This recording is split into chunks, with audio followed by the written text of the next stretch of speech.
好，今日教大家做呢一條題目啦，就係揾個 x。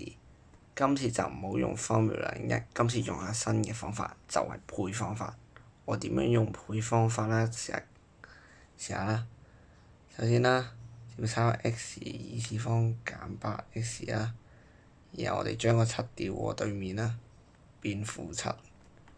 咁而家咧就要揾8嘅係數啦。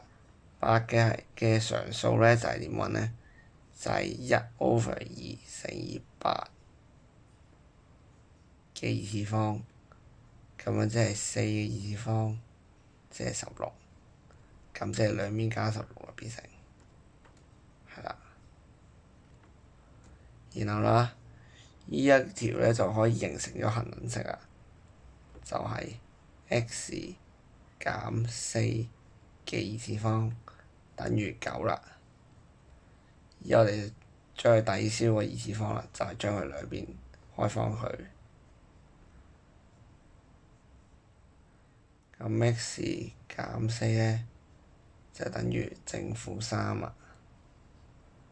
咁 x 咧就等於1啦，或者7啦。